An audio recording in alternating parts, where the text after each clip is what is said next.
Welcome back to Sunday dinner at Grandma's house, where the food is always good, the family is always gathered, and the stories keep getting better.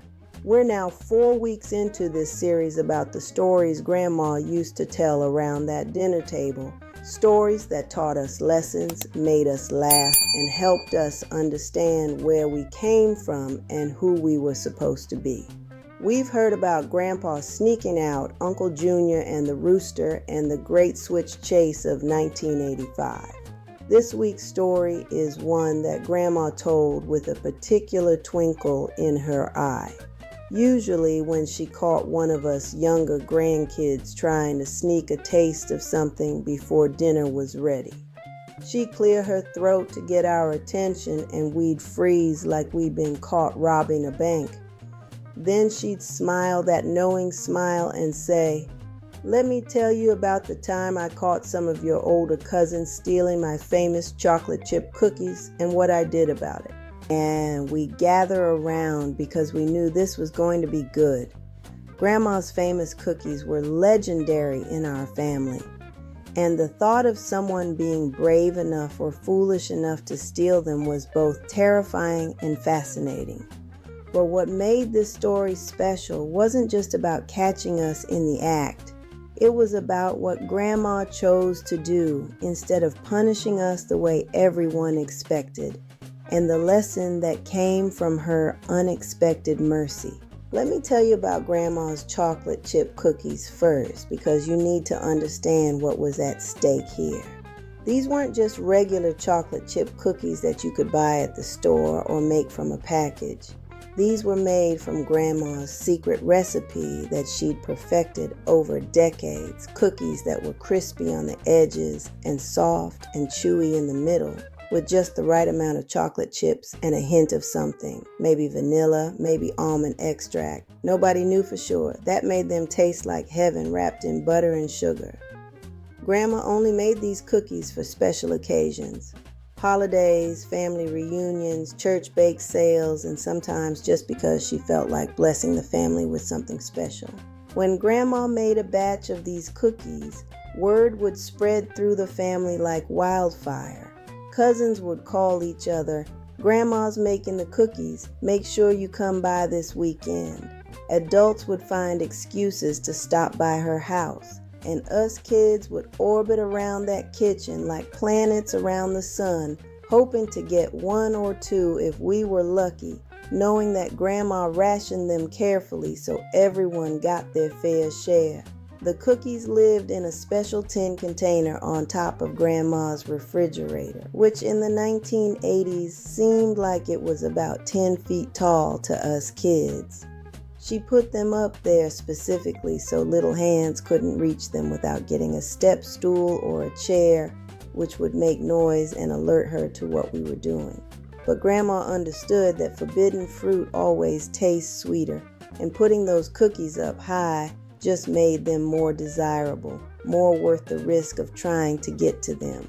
It was a Saturday in October, Grandma would begin, settling into her chair with her sweet tea, that look on her face that said she was enjoying this memory, even though it had probably made her mad at the time. I had made 24 of my chocolate chip cookies the night before for the church bake sale on Sunday.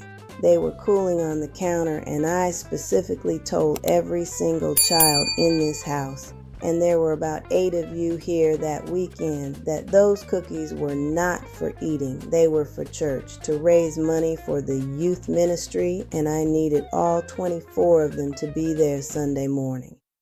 She'd pause here to take a sip of her tea, making sure everyone was listening.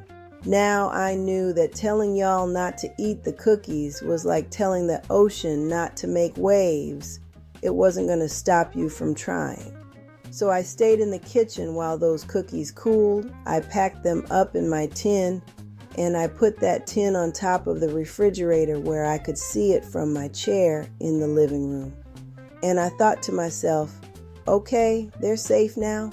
Ain't no way these children are going to risk climbing up there when I can see the refrigerator from where I'm sitting. The way Grandma said this always got a knowing laugh from the adults in the room because they all knew that underestimating the determination of children who want cookies is a mistake every parent makes at least once. What I didn't account for was y'all working together like a team of professional thieves planning a heist. This line always got a big laugh because it was so accurate.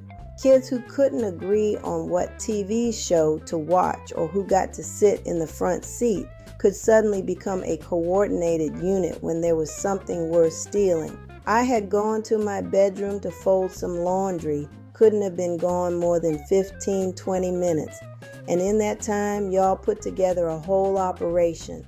One of you was the lookout, standing by my bedroom door listening to make sure I was still in there. Two of you moved a chair from the kitchen table over to the refrigerator as quietly as you could. One of you, the smallest one who was lightest, climbed up on that chair, then climbed up on the counter, reached up to get that tin down. Another one of you was standing by, ready to take the tin and pass it down. And the last few were positioned by the back door, ready to run outside with the evidence if I came out of that bedroom. Grandma would shake her head, acting like she was still amazed by the coordination and planning that had gone into this cookie heist. Y'all got that tin down, opened it up, and I found out later that you had a discussion about how many cookies you could take without me noticing. And y'all decided that if you took 3 cookies, I might not count them and realize they were missing. 3 cookies out of 24. Like I wasn't going to notice that the tin felt lighter or that there were gaps where cookies had been. The adults at the table would be cracking up at this point, remembering their own childhood logic about what they could get away with. So y'all took 3 cookies, closed up the tin, put it back on top of the refrigerator, moved the chair back to the table, and went outside to eat your stolen goods. And you thought you had gotten away with it? Grandma would pause here for dramatic effect. But what y'all didn't know was that I had finished folding my laundry earlier than you expected. And I came out of that bedroom just in time to see the smallest one climbing down from the refrigerator. I stood in the doorway of the kitchen and I watched the whole thing. Watched you pass the tin down, watched you take the cookies, watched you put everything back. And I didn't say a word, I just watched. This revelation always shocked whoever was hearing the story for the first time. Grandma had seen everything and she didn't stop us. I went back to my room, waited about 5 minutes, then came out acting like I hadn't seen anything. Y'all were outside by then, and when I looked out the window, I could see y'all sitting in a circle under the tree in the backyard, eating those cookies like they were the best thing you'd ever tasted. And I guess they were, because stolen cookies always taste better than cookies you're given, don't they? She'd look around the table with that knowing expression that said she understood human nature better than we thought. Now I had a decision to make. I could go out there and confront y'all, make you confess, punish you for stealing. I could call your parents and tell them what you'd done. I could give you all a lecture about respecting other people's property and following rules. All of those would have been reasonable responses to what you did. The tension would build at the table as everyone waited to hear what Grandma had chosen to do. But instead, I went to my pantry and I got out my ingredients and I made another batch of cookies. Made them that same afternoon, 24 more cookies to replace the 24 I was supposed to have for church. Took me about 2 hours start to finish, mixing, baking, cooling, packing them up. And I didn't say one word to any of you about what I'd seen or what I was doing. This was always the shocking twist in the story. Instead of punishing us, Grandma had just made more cookies. Y'all came in for dinner that evening, and I watched y'all trying to act normal, trying not to look guilty, probably wondering if I'd noticed the cookies were gone, and I just acted like nothing had happened. fed y'all dinner, sent you to bed, and the next morning I took my 24 cookies to church like I'd planned. She'd pause here and look around the table, especially at whoever had been part of the original cookie heist, if they were present. Now some of y'all might be thinking, that's it? Grandma just let them get away with stealing? But here's what happened next. About 2 weeks later, we had a family dinner here at the house, and I made another batch of those cookies, set them out on the table after dinner for everyone to have. And I watched the ones who had stolen from me, and I saw the guilt on their faces when they reached for a cookie. They were wondering if I knew, if I remembered, if this was some kind of test. Grandma's understanding of psychology and guilt was impressive, and this is where the real lesson of the story came in. After everyone had eaten a cookie or two, I said, these cookies are special. I make them with love for the people I care about, and it makes me happy to share them with y'all, to see you enjoy something I made. And I looked right at the ones who had stolen from me, and I said, but these cookies taste better when they're given than when they're taken, don't they?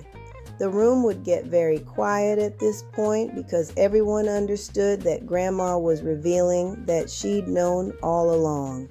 The ones who had stolen from me looked like they wanted to disappear into the floor, and the oldest one, I think you were about 11 or 12 at the time, started crying and said, Grandma, I'm sorry, we stole your cookies for the church bake sale. We shouldn't have done it. And the others chimed in with their apologies, all of them looking miserable. This was the moment that defined the story and the lesson within it. And I said to them, I know, I saw you take them. I watched the whole thing. And their eyes got big because they realized I'd known for 2 weeks and hadn't said anything. Then I told them, I had a choice when I caught you. I could have punished you right then, made you confess, told your parents, made a big scene. But I decided to do something different. I decided to make more cookies and let you sit with what you'd done. Grandma would lean forward in her chair, making sure everyone understood this next part. Because here's what I learned a long time ago, she'd say, taking on her teaching voice. Guilt is a better teacher than punishment sometimes. You took those cookies and you enjoyed them in the moment, but then you had to carry the knowledge of what you'd done. Every time you saw me after that, you wondered if I knew. Every time I was nice to you, you felt worse because you knew you didn't deserve it.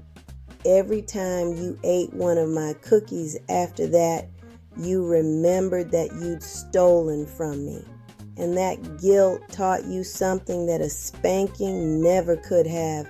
It taught you that stealing hurts not just the person you steal from, but also yourself. It steals your peace, your clear conscience, your ability to enjoy things without guilt.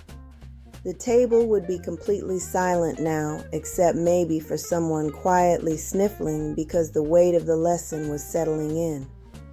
But Grandma would continue, I also want you to learn about grace. I could have made you pay for those cookies. I could have punished you and made you feel bad and held it over your heads.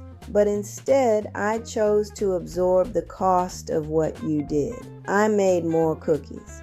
I spent my time and my ingredients replacing what you took. Not because you deserved it, but because I love you and because I wanted you to learn that grace means choosing to bear the cost of someone else's mistake instead of making them pay for it.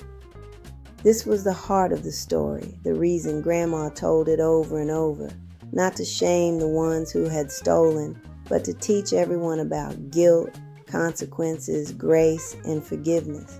She told us, one of the cookie thieves would usually add at this point if they were at the table, that we'd stolen from the church really because those cookies were supposed to raise money for the youth ministry. And we felt so bad that we used our allowance money for the next month to donate to the church to try to make up for what we'd taken. Grandma would nod, acknowledging this. And I never brought it up again after that day. Never threw it in their faces, never used it against them. They apologized, they made it right the best way they could, and we moved on. Because that's what grace does. It allows people to move past their mistakes without dragging those mistakes around forever. She'd look around the table, making sure everyone got the full picture. But I'll tell you something else. Those children who stole from me, they never stole from me again. Never snuck food, never took anything without asking. Always respected my property after that. Not because they were afraid I'd catch them, because they'd learned that the guilt of taking something that wasn't given was worse than just waiting and asking for what they wanted. This was the practical outcome of Grandma's approach. It had worked better than any punishment could have. And years later, when they had children of their own, they told me they used the same approach when their kids did something wrong. Instead of immediate punishment, sometimes they'd let the guilt do its work, let the child sit with what they'd done, and then talk about it later when the lesson could really sink in. They'd learned that discipline isn't always about making someone pay for what they did wrong.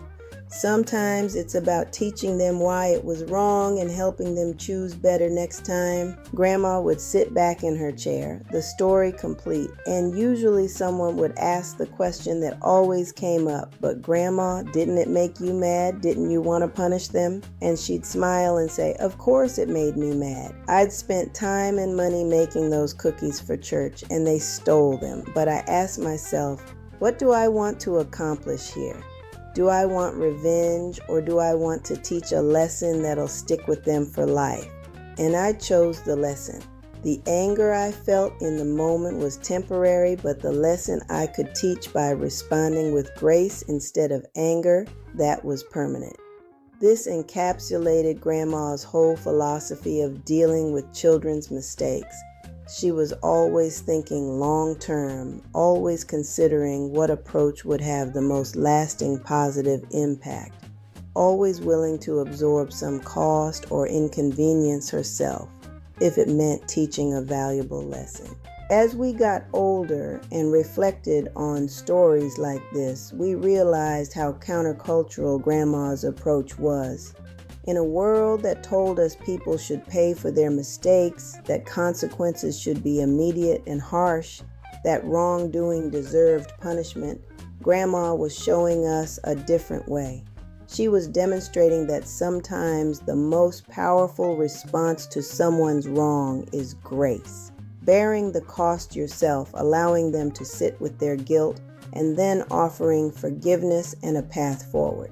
This didn't mean Grandma was soft or that she let people walk all over her. She was perfectly capable of stern discipline when it was needed, but she understood that different situations called for different responses, and that sometimes the most effective way to teach was through unexpected mercy rather than expected punishment. The cookie story also taught us about the power of guilt as a natural consequence. The kids who stole those cookies didn't need a spanking to understand they'd done wrong. Their own consciences did that work. And by not punishing them immediately, Grandma allowed that natural consequence to do its work, which made the lesson much more powerful than any external punishment could have been. We also learned about the cost of grace from this story. Grandma didn't just forgive and forget, she actually bore the cost of what we'd done by making more cookies, spending her own time and resources to replace what had been taken. That's what real grace looks like, not just saying it's okay, but actually absorbing the consequences of someone else's actions so they don't have to bear them. And we learned about restoration, how the kids who'd stolen the cookies made it right by donating their allowance money to the church. Grandma's grace didn't eliminate their responsibility. It created space for them to take responsibility in a meaningful way rather than just passively receiving punishment. As adults, many of us found ourselves in situations where we had to choose between immediate punishment and patient teaching, between making someone pay for their mistakes and offering came. We'd remember the cookie story. We'd remember Grandma watching us steal those cookies and choosing to make more instead of confronting us. We'd remember how much more powerful that lesson was than any punishment would have been. And when our own children inevitably did something wrong, took something they shouldn't have, made a mistake that cost us time or money or peace of mind, we'd ask ourselves the question Grandma asked herself that day. What do I want to accomplish here? Revenge or teaching? Punishment or transformation? And more often than not, we'd try to channel Grandma's wisdom and choose the path of grace. The famous chocolate chip cookies, by the way, continued to be a family treasure. Grandma eventually shared the recipe with a few of the grandchildren before she passed, making them promise to only use it for special occasions, to keep the cookies special and meaningful rather than ordinary. And whenever anyone makes those cookies now, we remember not just how delicious they are, but the story of the stolen cookies and the grace that followed. That tin container that used to sit on top of Grandma's refrigerator, the same one we stole from that October day, is now in one of our cousins' houses, still being used to store cookies made from Grandma's recipe. It's a little dented, a little worn, but it's a treasure because it represents not just cookies, but the lessons Grandma taught us about guilt and grace, about punishment and forgiveness, about the power of unexpected mercy to transform hearts and change behavior more effectively than any harsh consequence ever could. Did you ever steal cookies or food from your grandmother? Did you get caught? And if so, what happened? What lessons did your elders teach you about guilt, grace, and forgiveness? Share your stories in the comments below. We love hearing about the different ways our grandmothers taught us right from wrong. And make sure you're subscribed because next week we've got another story from Grandma's table.